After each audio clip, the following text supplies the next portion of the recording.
వరంగల్ ఉప ఎన్నికను బహిష్కరిస్తున్నట్టు చెప్పారు అమ్మాపురానికి చెందిన జీకే తండా ప్రజలు. గత ఎన్నికల్లో నాయకులు ఇచ్చిన హామీలు అమలు చేయలేదన్నారు. తమ తండా వాసులు ఎన్నో ఏళ్లుగా కరెంట్, డ్రైనేజీ లేక ఇబ్బంది పడుతున్నట్టు చెప్పారు. నాయకులు సమస్యలు పరిష్కరిస్తే వచ్చే ఎన్నికల్లో ఓట్లు వేస్తామని అన్నారు జీకే తండా ప్రజలు. వరంగల్ జిల్లా మహబూబాబాద్లో ఆందోళనకు దిగారు బెల్లం వ్యాపారులు.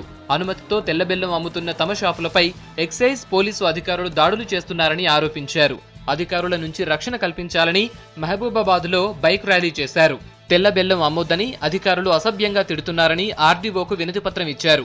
దాడులు మానుకోకపోతే జిల్లా వ్యాప్తంగా ఆందోళన చేస్తామన్నారు తెల్ల బెల్లం వ్యాపారులు. నల్లగొండ జిల్లా ఆలేరులో కందిపప్పు సేల్స్ కౌంటర్ను ప్రారంభించారు ప్రభుత్వ విప్ గొంగిడి సునీత. బహిరంగ మార్కెట్లో కిలో 200 రూపాయలున్న కందిపప్పును ప్రభుత్వం 135కి అందిస్తుందన్నారు.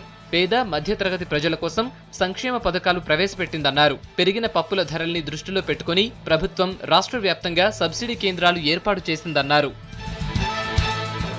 వరంగల్ ఉప ఎన్నికలో కాంగ్రెస్దే విజయమన్నారు ఎమ్మెల్సీ ఆకుల లలిత. ఆలేరులోని కనకదుర్గ ఆలయంలో ప్రత్యేక పూజలు చేశారు. ప్రభుత్వంపై ఉన్న వ్యతిరేకత తమ పార్టీ విజయానికి కారణమవుతుందన్నారు. వర్షాలు లేక ఇబ్బందులు పడుతున్న ఆలేరు ప్రాంత రైతులను ప్రభుత్వం ఆదుకోవాలని డిమాండ్ చేశారు. రైతులను ఆదుకోవాలని ఖమ్మం జిల్లా కొత్తగూడెంలోని ఆర్డీఓ ఆఫీసును ముట్టడించారు సిపిఐ నాయకులు. ఆత్మహత్య చేసుకున్న రైతు కుటుంబాలకు నష్టపరిహారం ఇవ్వాలని డిమాండ్ చేశారు. గ్రీవెన్స్ కార్యక్రమంలో పాల్గొన్న కలెక్టర్ లోకేష్ కుమార్ కు వినతిపత్రం అందించారు. రైతులకు గిట్టుబాటు ధర కల్పించడంలో ప్రభుత్వం విఫలమైందని ఆరోపించారు మాజీ ఎమ్మెల్యే కూనంనేని సాంబశివరావు.